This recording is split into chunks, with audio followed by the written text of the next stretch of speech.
Hello everyone, so after a nearly 2-year-long hiatus off YouTube, I'm back and I'm doing as well as ever. This time round, I thought I'd start a new YouTube series dubbed Drawing History with Joshua Holton. This series will take you on a journey through the annals of time, and on the way, we'll meet some amazing people. Pretty much it's just me drawing the person in question and telling you about their lives. I'm not sure if my drawings always turn out great, so feel free to laugh at me if you don't like my, well, art, or lack thereof. So without further ado, let's go ahead. Today we're going back in time to 3 eras, Victorian, Edwardian and part Georgian, to draw a very special figure and queen.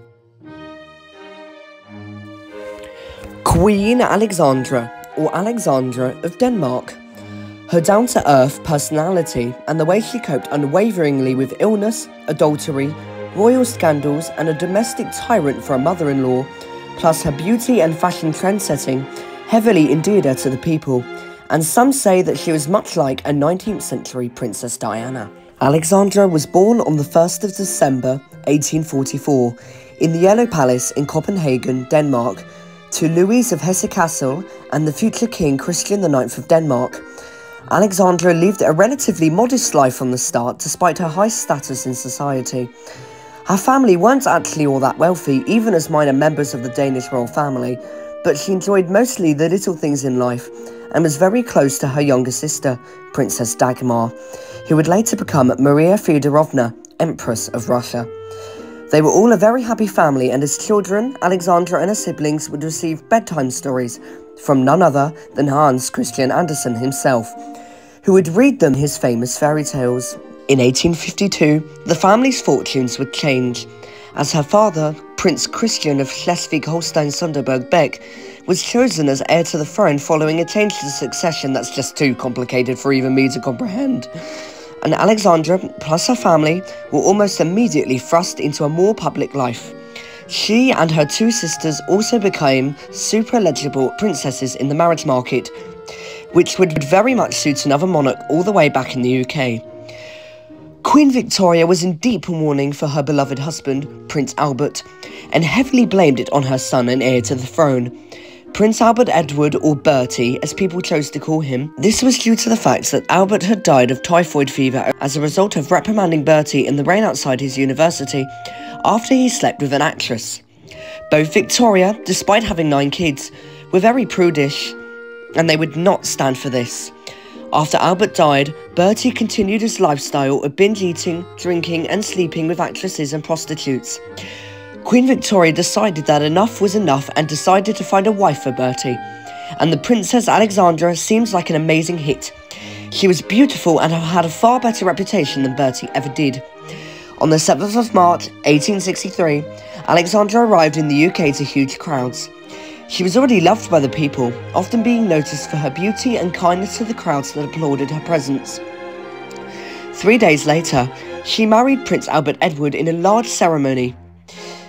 She was actually gifted a wedding dress with Brussels lace, but Queen Victoria disapproved of it and had it replaced with a British wedding dress to better symbolically support the British textile industry from their royal family.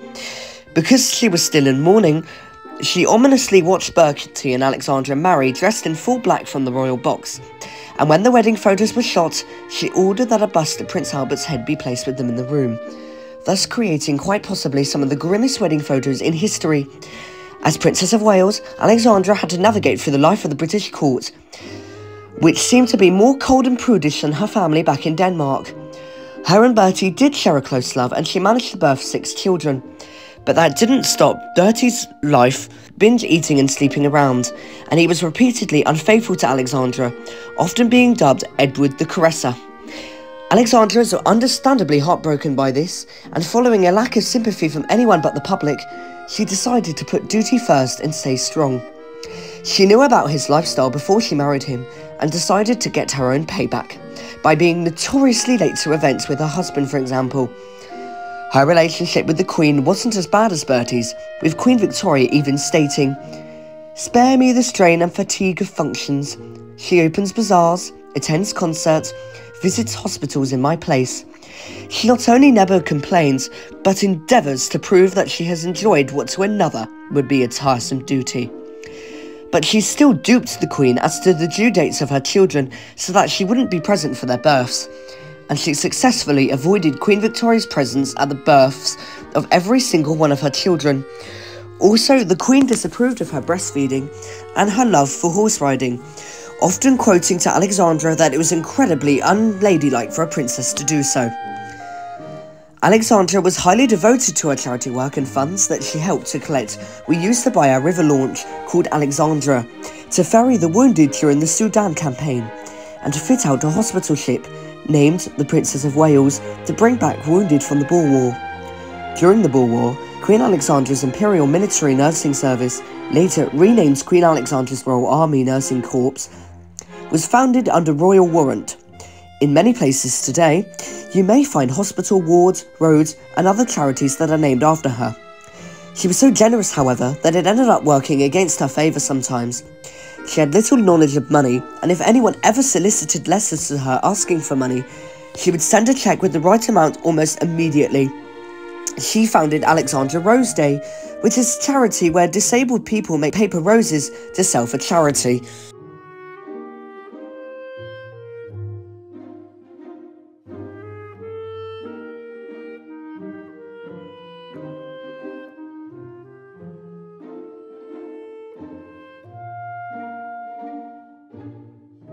She was also close to the Elephant Man, sending him Christmas cards every year to his death.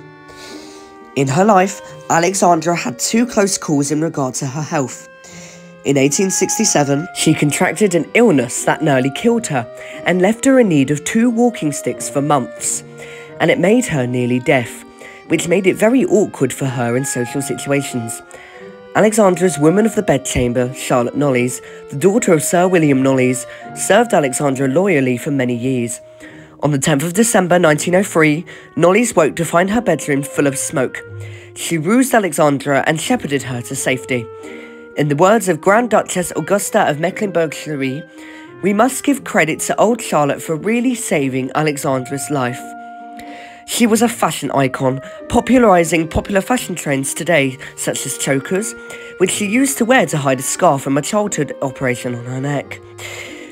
And she also popularised the use of walking sticks, as she was left with a limp for the rest of her life after her serious illness. She really was beautiful, and she knew this herself, often getting very confused as to why her husband would constantly cheat on her despite her renowned beauty. She had a hobby for travelling and photography, and often had solo trips abroad, such as Egypt. In 1892, her son, Prince Albert Victor, the future heir to the throne, died after contracting pneumonia, leaving Alexandra and her husband absolutely devastated. He was already well on his way to marry Mary of Teck, the future Queen Consort, as the wife of King George V, and this bumped his older brother George up the line of succession. In 1901, Queen Victoria died, and she became Queen Empress Alexandra. Not Victoria, Alexandra. Victoria was dead. Just putting it out there. Cool. As wife of the now King Edward VII. The coronation had to be postponed as Edward had appendicitis and had to have surgery to correct it. As Queen, Alexandra continued her public duties and charitable causes much more than ever.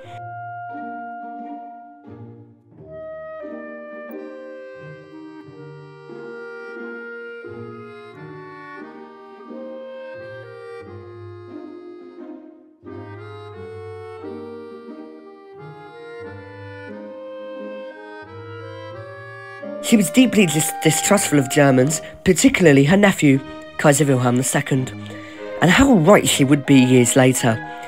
As she lived through World War I, which resulted in the Weimar Republic of Germany and the exile of Kaiser Wilhelm II, an event that surely thrilled her. The exile, not the war. Not the war. Honestly.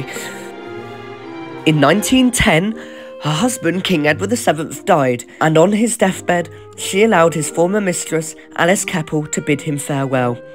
After he died, she completely disallowed his body to be moved for several days, often staying near to him to allow herself enough time to process her loss within his presence. And apparently, she was quite stubborn with her daughter-in-law, Queen Mary. After at first completely refusing to give the inherited royal jewels to Queen Mary, although they were rightfully hers at this point, Alexandra smoked heavily for much of her later years, but she managed to retain her youthful appearance even in her elderly years. In 1919, she had a rescue ship sent to Russia to rescue her sister Dagmar, the now Dowager Empress Maria Feodorovna from revolutionary Russia, after the Romanovs were executed by the Bolsheviks. They lived together for several years later, and they bought a holiday villa. In her later years, Alexandra's beauty started to decline, leading her to cover her face with thick amounts of makeup, often enamelling her face or wearing thick veils, something that was slowly spotted in public appearances. She started to slow down rapidly, and in 1920, a blood vessel in her eye burst, leaving her with temporary partial blindness. Later, her speech and memory became impaired. 10 days before her 81st birthday, she died from a heart attack in Sandringham House. Queen Alexandra lay in state at Westminster Abbey and was interred on the 28th of November 1925 to rest next to her husband, whom she outlived for 15 years. The Queen Alexandra Memorial by Alfred Gilbert was unveiled on Alexandra Rose Day, 8th of June 1932 at Marlborough Gate, London, an ode in her memory. So many true princesses who have gone, composed by the then master of the King's music Sir Edward Elgar, to words by the poet Laureate John Masefield, was sung at the unveiling and conducted by the composer.